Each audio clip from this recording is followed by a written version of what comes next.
ሰላም የከኖርኩት ቤተሰቦች እንዴት ናችሁ?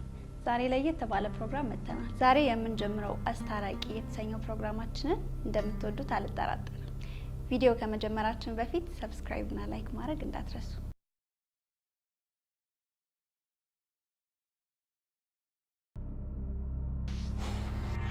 ሰላም እንዴት ናችሁ? ሰላም ነበር። እስኪ ዛሬ ያመጣችሁ ጉዳይ ነጋ እስኪ እሱ ይንገርሽ። ስልኬን አትንኩብኝ ነው የሚለው። ኢንስታግራም ላይ ያሉት ነገሮች እንዳለ እንዳይታዩበት። ሰው እንዴት ያለ ፍቃዱ የሰው ስልክ ይነካል እንዴ? አታምኝም እንዴ? የባሌን ስልክ መንካት የለብኝም እንዴ? እኔ ያለ ፍቃድ ያትንኪ ነው እንጂ የምደብቀው ነገር ከሌለ ምን አገባ? ስልክን ብነካው ባልነካው ይሄን ያክል ላንተ ትልቅ ነገር ነው? የምደብቀው ነገር እንደሌለ ከፈለግሽ ይኸው አሁን ማረጋገጥ ትችያለሽ። አሁን ሰው ፊት ስለሆነ ነው ተረ እየሰጠኛለሁ። ከዚህ በፊት ሲጀምር ስልክን ስለ አንተ የማሰጥበት ምክንያት ምንድነው? የምደብቀው ነገር ስላለ ገባህ አይደለ? ብዙ ሴቶች ዙሪያ ላይ ስላሉ እኮ የምደብቀው ነገር ምንድነው? ምን አውቃለሁ እኔ እንግዲህ ሴቶች የምታሳዳጁ ሴቶች እንዳይታዩብክ ነው። ሌላ ምንም ነገር አይደለም። ገባህ?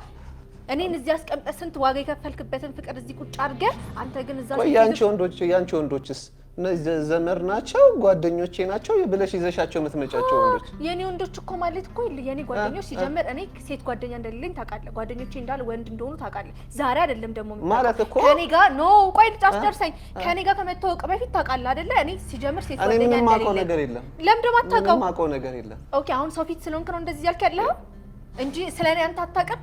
ስለኔ ሲጀምር ካንተ በላይ ስለኔ ማን ያውቃል? ሲጀምር ነው ግን አሁን ከነሱ ጋር ያለሽ ግንኙነት ምንድነው? ሰው ፊት እንደዚህ የምትከራከረው ጉድክ እንዲወጣ ልፈልገን ነው? ጉድን ልዘርግፍልህ? ቆይ አሁን እዚህ ጋር የመጣ ነው እንስማማ አይደለ? ስለዚህ እስኪ አንድ በአንድ ነገር መጀመሪያ እንዴት እንደተዋወቃችሁ እንጀምር። አንድ ጓደኛዬ ነው ያስተዋወቀን። የመጀመሪያ ቀን እንዳዩት ወድጃት ነበር። ከዛ ስልኳን ተቀበልኩት። ከዛ ደወልኩላት፣ አወራን ምናምን። ከዛ ተገናኘን በአካል። ከዛ በቃ እንደዚህ ነው የተጀመረው ጓደኝነታችን። አየሽ እኔን ራሱ እንዴት አድርጎ እንዳገኘኝ ነው ረስቶታል። የሚገርምሽ ነገር ማለት ነው እኔን ያገኘኝ እንደዚህ በቀላሉ አይደለም።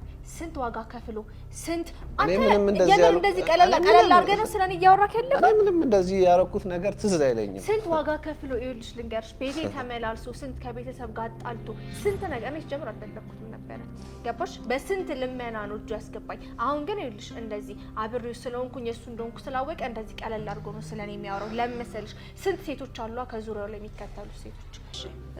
ሰምቻለሁ፣ እስካሁን ሰምቻችኋለሁ። እስኪ አሁን ላይ የብቻችሁ ላወራችሁ ስለምፈልግ የብዙዎቻችን ችግር እኛ እናጠፋን ብለን ማሰባችን ነው። እኔ ምንድነው የተቸገርከው? ምን ያልተቸገርኩት ነገር አለ? ሁሉም ነገር እኮ ችግር ነው። ችግሬን ብትሰሚ አንቺ ራሱ ተፈርጂልኝ ነበር። እስኪ አንድ በአንድ ችግሮቹን ንገረኝ። ትልቁ ችግር ይሄ ጓደኞቼ ብላ የምታመጣቸው የምታበዛቸው ወንዶች ናቸው። የእነሱን አላማ እኮ አውቃለሁ፣ ግን እሷ ለምን ሽንጧን ገትራ እንደምትከራከርላቸው እንኳን አላውቅም። ተረጋጋሽ። ሌላው ደግሞ በጣም ግትር ናት። እኔ ከሴት ጋር ያለው ሳይሆን ከወንድ ጋር ያለው ነው ይመስለኝ። አውቃለሁ እኮ ወንድና ሴት እኩል ናቸው፣ ግን በቃ እሷ እርዳታ መጠየቅ በቃ ለእሷ ሞት ነው። እኔ ቆይ ባሉ አይደለሁም እንዴ? እኔን ካልተረዳች እንዴት ነው የምናደርገው? ለኔ ካልተሸነፈች እንዴት ነው የምንዘልቀው? አላውቅም። በቃ ዝም ብላ ነው የምትከራከረኝ። እኔ ደግሞ ስትጨቃጨቀኝ በቃ እኔ እንደምንዘልቅ ራሱ አላውቅም። ስራ መስራት እንኳን አልቻልኩም። የእሷስ ይለያል። ሄኔ ምን እንደሆነ ታውቃለህ? እኛ ሴቶች አንዳንድ ጊዜ ለምንወደው ነገር በጣም ነው የምንጨቃጨቀው። እናንተ ጋር ሲደርስ በእርግጥ ጭቅጭቅ ሊመስል ይችላል። እንደምትወድ ግን አንደኛው ማሳያ እሱ ነው። ነገሮች እንዲስተካከሉ ካላት ጉጉት ካንተ ጋር መኖር በጣም ትፈልጋለች። ለዛ ነው አብዝታ እዛ ነገር ላይ ደጋግማ የምታወራውና አንተ ጋር ሲደርስ ጭቅጭቅ የሚመስል እንጂ ጭቅጭቅ አይደለም። እዛ ነገር ላይ ትኩረት ካልሰጠች ጭቅጭቋን ታቆማለች። ያኔ ነው መፍራት ያለባት። አትወድህም ማለት ነው። ሴት ልጅ በጨቃጨቃ ከሆነች በጣም አደጋ ውስጥ ነች። ይሄም ችግር ብላ ወራችልሽ? ቆይ ሁልጊዜ ስንገናኝ እኔ አይደለሁ እንዴ ገንዘብ የማወጣው? ለመዝናናት ከከተማ ስንወጣ ውድ ነገር ምገዛላት እኔ አይደለሁ እንዴ?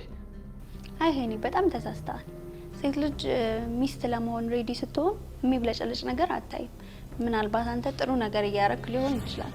በእርግጥ ነው አንፈልግም ማለት አይደለም፣ ያስፈልጋል። ግን ደግሞ እንደዛም ቢሆን ፊውቸራችሁ ምን አይነት ነገር ነው ሆልድ ያደረገው የሚለውን ደግሞ ማየት ትፈልጋለች። ምን ላይ ነው ኢንቨስት የምታደርገው? ምክንያቱም ሁሌ ፋንሲ ሬስቶራንት ሄዳችሁ መብላታችሁ፣ ውድ ስጦታ መስጠት ጥሩ ሆኖ ሳለ ግን ደግሞ ሲበዛ ፊውቸር ላይ ምንድነው ምንም ያመጣው ነገር የለም።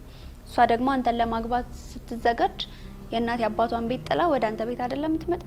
ስለዚህ ምን አዘጋጅተሃል? ፊውቸር ላይ ለመኖር አብሮ ለመኖር የሚያመች ምን ይዛሃል?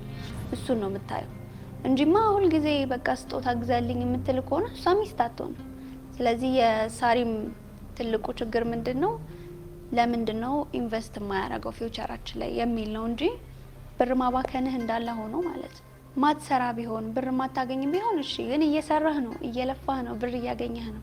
ስለዚህ ፊውቸራችሁ ላይ ኢንቨስት የማታደርገው ከሆነ ለሷ ቫልዩ እንደማትሰጣት ነው ሊሰማት የሚችለው። አዎ በእርግጥ ከ2 አመት በኋላ እንጋባለን ብለን አስበን ስለነበረ የቤት የመግዛት እቅድ ነበረ።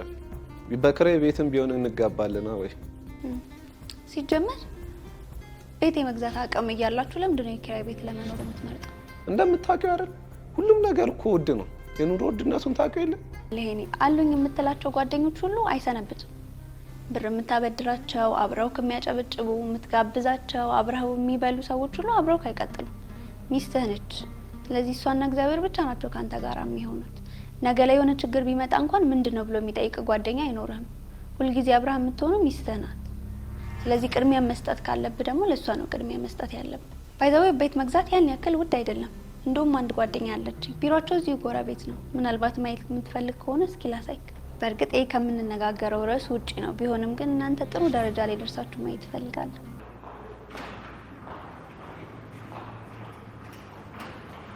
እዚህ ትጠብቀኛለህ? አንዴ ቼክ አድርጌያት ልምጣ። እንዳልኩት ውስጥ ሳሪዬ፣ እንዴ በዚህ ሰላም ልበልሽ።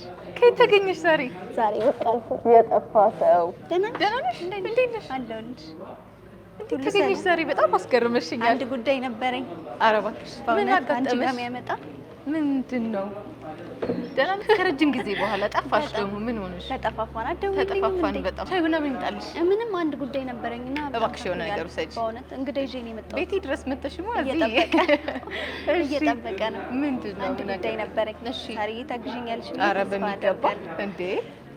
አንድ ወዳጅ አለኝና አዲስ ገና ሊጋቡ ያሉ ሰዎች ናቸው። አዲስ ባለትዳሮች ናቸው። እንግዲህ እሺ ቤት ፈልገው ነበረ። ያው እኔ ነኝ ያማከርኩት። ለነገሩ ብዙ ገንዘብ የለኝም ብሎ ነው የሚያስበው እሱ። ግን ብዙ የቤት አማራጮች እንዳላችሁ ሰምቻለሁ። አንቺም ስታጫውቺኝ ነበረ።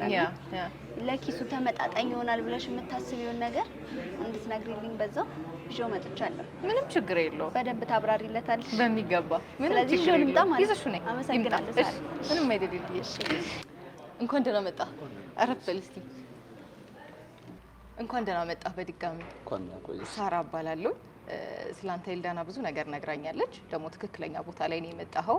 ቤት መግዛት እንዲቀላል ነው እንደሚያስብሉ አማራጮችን ስለማሳይህ ደስ ብሎ ላንተ የሚሆን ነገር ይዘህ ትወጣለህ ብዬ ተስፋ አደርጋለሁ። በጣም ጥሩ። ግን እኮ እኔ ብዙ ገንዘብ የለኝ። እኛም ብዙ ብር አንጠይቅም። እንደውም በሰፊ በረጅም ዓመት የምትከፈልበትን የክፍያ አማራጭም ነው ይዘን የመጣ ነው።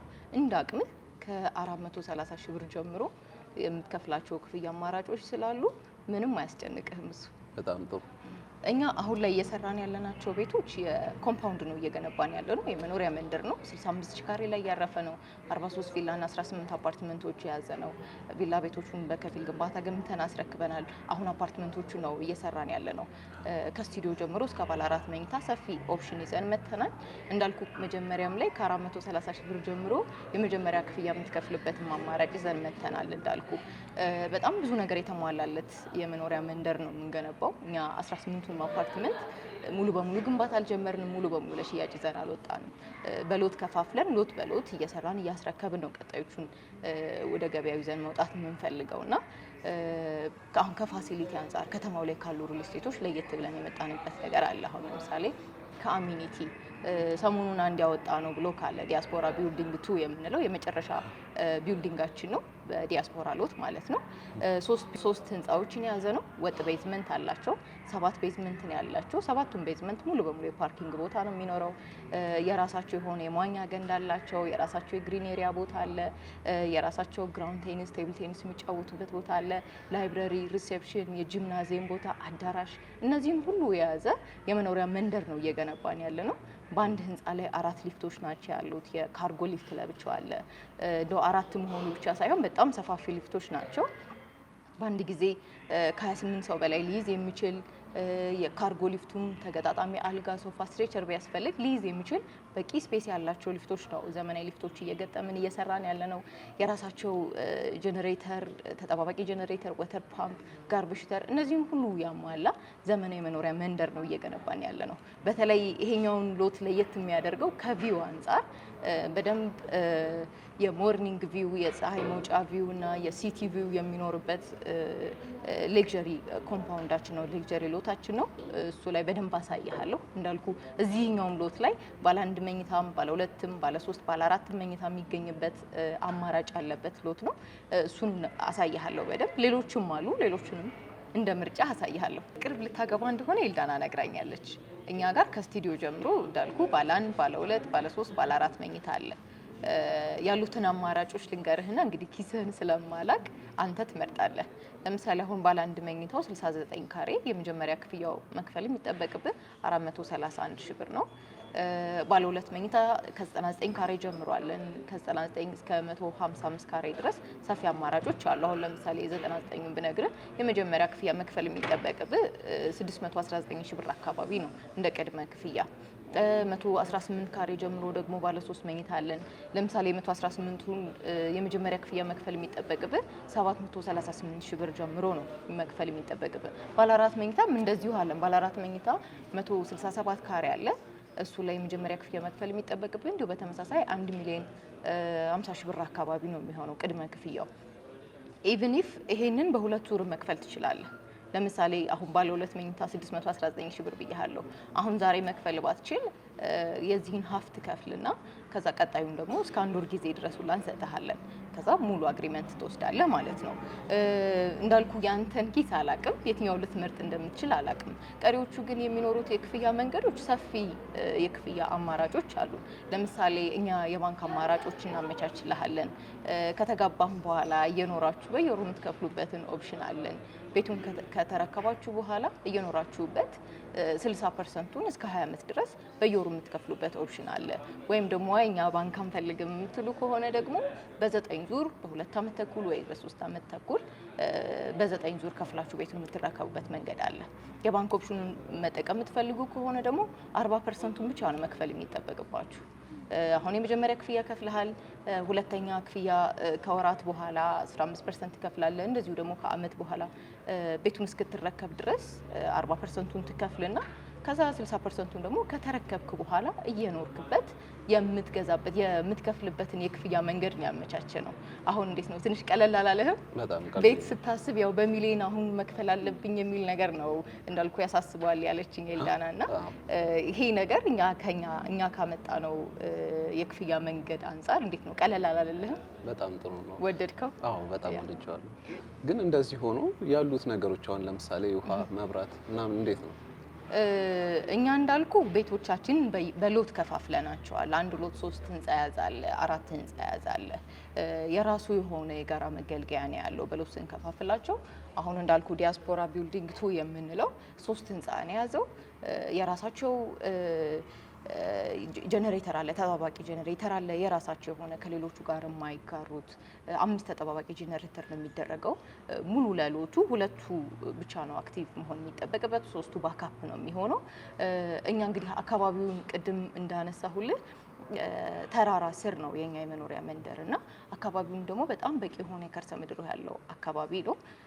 እኛም የከርሰ ምድር ቁፋሮ አድርገን ወረድ ያውጥተናል። በቂና ከበቂ በላይ የሆነ የከርሰ ምድር ውሃ አለ አካባቢው ላይ። በእያንዳንዱ ሎት ደግሞ ይሄን የከርሰ ምድር ውሃ ማጣሪያ ገጥመናል። የማይቋረጥ ረጅም ዓመት ልትጠቀሙት የምትችሉ በቂ የሆነ የከርሰ ምድር ውሃ አቅርቦት ነው ያለን። የመብራቱም ችግር እንደዛው ቅድም እንደነገርኩ በአንድ ህንፃ ላይ 4 ሊፍቶች ናቸው ያሉን። ሪቻርጀብል የሆነ ሊፍት ነው።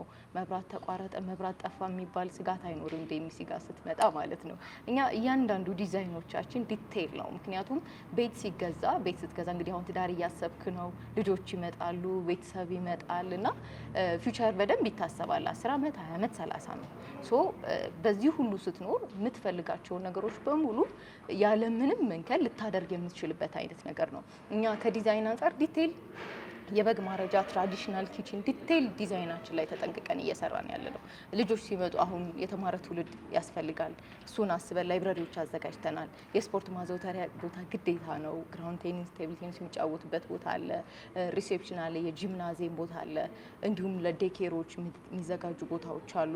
በጣም ጥቂት የሆኑ ደግሞ የሱቅ ቦታዎችም አሉ። እዛው ጋር አትሊስት ነዋሪዎች የሚፈልጉትን በቅርበት ማግኘት እንዲችሉ ጥቂት የሆኑ የሱቅ ቦታዎች እዛው ላይ እንደዚሁ ሬዲ ያደርገናል እና ምንም የሚያሳስብህ ነገር የለም።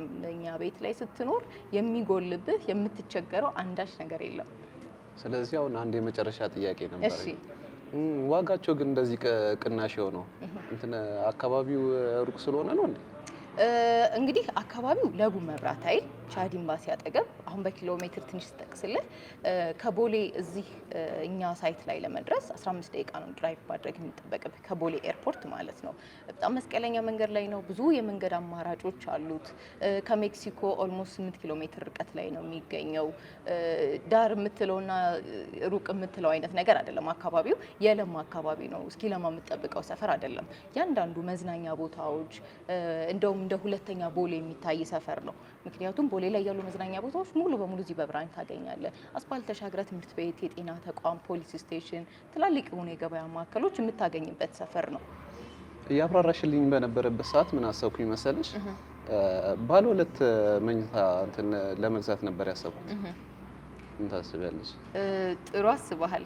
እንደንኩ አሁን አዲስም ተጋቢ ስለሆንክ ነገ ልጆችም ይመጣሉ ዘመድም ይመጣል እና ባለ 1 መኝታ ከምታደርገው ባለ 2 መኝታ ማድረግ ጥሩ ነው። አሁን የኛ ባለ 2 መኝታ ዲዛይኖቻችን የራሳቸው የሰራተኛ ክፍልም አለው። በአንድ ቤት ውስጥ 3 መታጠቢያ ክፍል ነው የሚኖረውና ጥሩ ምርጫ ነው የመረጥከው። አሪፍ። ታዲያ ምንድን ነው የሚያስፈልገኝ አሁን እንትን ለማለት? የሚያስፈልገው መታወቂያና ቅድመ ክፍያው ነው የሚጠበቅብህ። ቅድመ ክፍያው እንዳልኩ 619,335 ብር ነው የመጀመሪያ ክፍያ መክፈል የሚጠበቅብህ። ፕላስ መታወቂያ ካለ እዚሁ ደረሰኝ ቆርጬልህ ይዘህ መሄድ ትችላለህ አግሪመንትን።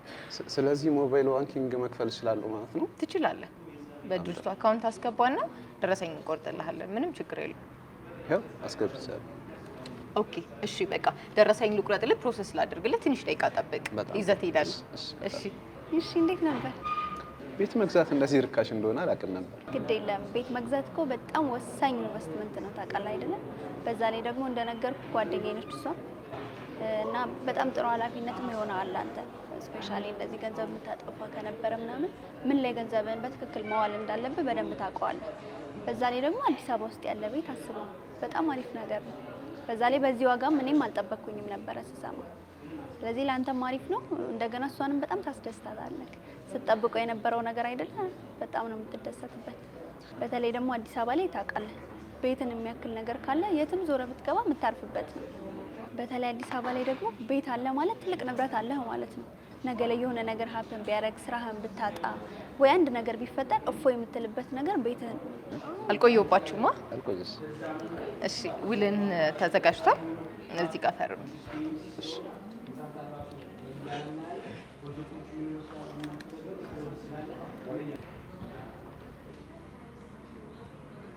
ሄኒ እንግዲህ እንኳን ደስ ያለ ባለ 2 መኝታ የቤት ባለቤት ሆነሃል። በጣም ደስ ብሎኛል። እንኳን ደስ ያለ። እሺ ኤልዲ፣ ያንቺን በጣም አመሰግናለሁ። እሺ እንግዲህ ተመልካቾቻችን እኛም ቅድም ስንጠይቅ ሰምታችኋል ብዬ አስባለሁ በደንብ። ከዚህ የበለጠ ደግሞ የዲኤምሲ ቤት ለመግዛት ሳይት ለማየት ወይም ደግሞ እኛ ከጠየቅነው የተለየ ኢንፎርሜሽን ማግኘት ከፈለጋችሁ እታች በማስቀምጥላችሁ ስልክ እየደወላችሁ እኛንም ያስተናገደችን ሳሪን ማግኘት ትችላላችሁ ማለት ነው። በጥሩ እንክብካቤ አስተናግደናለች። ስለዚህ እናንተም እየደወላችሁ የፈለጋችሁትን ኢንፎርሜሽን ማግኘት ትችላላችሁ። እንግዲህ እኔ ዛሬ በጣም ደስ ብሎኛል። ህልማችን ተሳክቷል። ባለ 2 መኝታ ቤት እንዲገዙ አድርገናል። ስለዚህ እናንተም ደግሞ ህልማችሁ እንደምታሳኩ በጣም እርግጠኛ ነኝ። አሁን የጓጓሁት የሳሪን ሪያክሽን ለማየት ነው። ስለዚህ ወደዛ እንሄዳለን ማለት ነው። እሺ ሳሪ፣ ምንድን ነው የተቸገርሽው?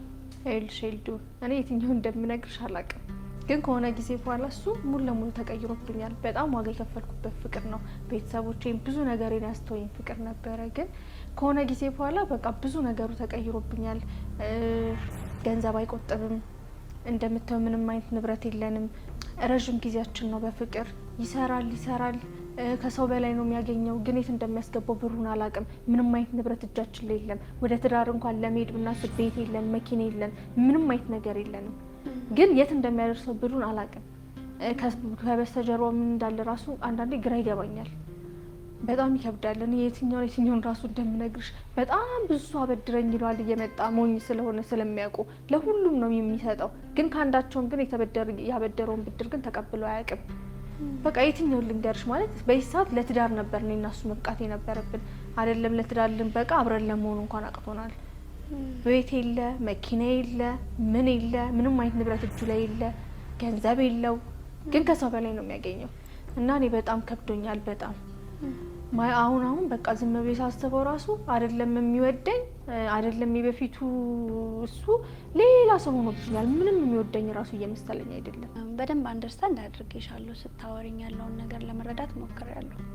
ግን አንዳንዴ በሪሌሽንሺፕ ውስጥ ሁልጊዜ እንደ መጀመሪያው አይሆንም፣ ወይም እንደ መጀመሪያው አይነት ፍቅር ሁልጊዜ ይቀጥላል ማለት አይደለም።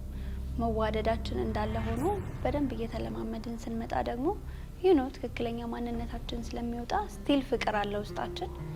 ግን ደግሞ አንደርስታንድ የምናደርጋቸውም ነገሮች አሉ፣ ሁሌ ሃኒሙን ፌዝ ላይ ስለማንሆን ማለት ነው። ሌላው ደግሞ ስለ ገንዘብ ያወራሽኝ ነገር፣ እኛ ሴቶች ነን፣ በጣም ጥበበኞች ነን እና እሱን እንዴት አድርገሽ ሼፕ ማድረግ እንዳለብሽ የምታውቂው ደግሞ አንቺ ነሽ። ምናልባት ገንዘቡን ሲያባክን ምን አይነት ቦታ ላይ መዋል እንዳለበት የምታውቂው አንቺ ነሽ። ስለዚህ አንዳንድ ወንዶች እንደዚህ አይነት ነገር ላይ እርዳታ ከኛ ይፈልጋሉ ማለት ነው። ሌላ ደግሞ አንድ ትንሽ የጥበብ ትሆንሻለች ብዬ የማስበው ነገር ልንገርሽ። ወንዶች ብዙ ጊዜ ለሚያደርጉት ነገር አፕሪሺየት መደረግ ይፈልጋሉ።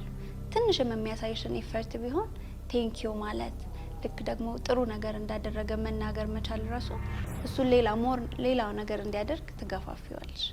ስለዚህ ሞር ደግሞ አፕሪሺየት ማድረግ ብትቺ አንቺ ነገሮችን ሊያስተካክል ይችላል። እንደ ሴት የምንሳሳተው ነገርኛ አንዳንዴ ጭቅጭቅ ብለን የምናስባቸው ነገሮች ለኛ እኮ ጭቅጭቅ አይደሉም። የፍቅርሽን ነው የምታወሪለት፣ እንዲያስተካክል ነው የምታወሪለት። ግን እነሱ ጋር ሲደርስ ጭቅጭቅ ይሆናል።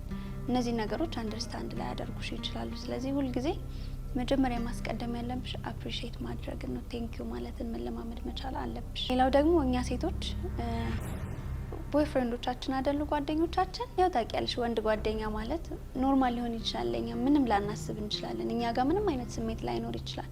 ግን እነሱ የሚያዩት ያ ወንድ ስለኛ ምን ያስባል የሚለውን ነገር ነው የሚያዩት። ከኛ ርቀው ነገሮችን ማሰብ ይችላሉና እሱ ነገር ላይ ትንሽ ብትጠነቀቂ ጥሩ ነው ብዬ አስባለሁ። ምክንያቱም ወንድ ጓደኛ የሚያስፈልግሽ ከሆነ ቦይፍሬንድ ሻለልሽ፣ የራስሽ ጓደኛ፣ ብዙ ነገርሽን ገልጠሽ የምታሳዩ ሰው ጓደኛሽ መሆን ይችላል። ስለዚህ ከወንዶች ይልቅ እንደውም ሞር ሴቶች ጋር ፎከስ ብታደርጊ ጥሩ ነው። አይ ሴቶችም አይሆኑኝም እያልሽ ነበር ቅድምና፣ እንደሱም ካልሽ ደግሞ ቢቀር ከሱ የሚበልጥ ነገር አለ ብዬ አላስብም። ሳሪ ሳያምንሽ ቀርቶ አይደለም ባይታወይ፣ ግን ደግሞ ሌሎች ወንዶች እንዴት እንደሚያስቡ ያውቃል። ወንድ አይደል? ሌሎቹ ምን አይነት ስሜት እንደሚኖራቸው ላንቺ ይገምታል። ለዛ ነው እንጂ ከእምነት የተነሳ አይመስለኝም፣ ደግሞም አይደለም። እኛ ሴቶች አይደለን እርስ በርስ ብዙ የምናውቃቸው ነገሮች ይኖራሉ። ወንዶችም ሲሆኑ ደግሞ ልክ እንደዛው እኛ ማናያቸውን ነገሮች እነሱ ቀድመው ማየት ይችላሉ። ሰው ለሰው ይቅርታ የሚያደርገው የፍቅሩን ያህል ያሉትንም ነገሮች ሰምቻለሁ። አሁን ደግሞ ለይቅርታና ለፍቅር ነው አይደል እዚህ ያለ ነው። ስለዚህ እስቲ አንቺም ስለሱ አንተም ስለሱ ያለህን ፍቅር እስኪ ንገሩ። ምንም ቢያስከፋኝ ከሱ ጋር ሲሆን ሰላም ይሰማኛል። በቃ ከበፊት ጀምሮ የሆነ አብረን ያደገን ምናምን ነው የሚመስለኝና ብቻ በጣም ነው የምወደው። ሁሉ ነገሩ ነው ደስ የሚለኝ። ለእኔ ከልቧ ሰው ናት። እንደሷ የሚረዳኝ የለም። እሷ ጋር ሰውን እረጋጋለሁ። የልቤ ሰው ናት። አምላኬ ነው እሷን የሰጠኝ። በእሷ መቼም ተስፋ አልቆርጥም። የኔ ቆንጆ እወድሻለሁ። እኔም እወድሃለሁ። እንዳጠፋሁ እኮ አውቃለሁ። እኔም አጥፍቻለሁ የኔ አባት። አንቺ ስጦታዬ ነሽ። አሁን ትዛልክ እንዴ? በጀመራት ደግሞ ቀድድ እኮ ነው። እንደውም አንድ ሰርፕራይዝ አለ። እውነት ግን? የምን ሰርፕራይዝ? እስኪ ምንድን ነው? ያው ይሄን ሁሉ ጊዜ ስንጨቃጨቅበት የነበረው ነገር ነው። ቤት? አዎ። የማ ቤት? የኛ ነው። እውነትህን ነው? አዎ። እስኪ ስሙ የት አለ? ይሄው እኔ እኮ አላምንም። የምር ነው? አዎ እውነቴን ነው እንዴ ያይሻል ለኛ ቤት? አዎ ወይኔ ጉዴ አላምንም እንዴ እንደዚህ ደስ እንደሚልሽ ባክሞ ከዚህ ቀድሜ ነበር አሮጌ ነበረው ደሳለሽ ወይኔ ጉዴ የቤት ባለቤት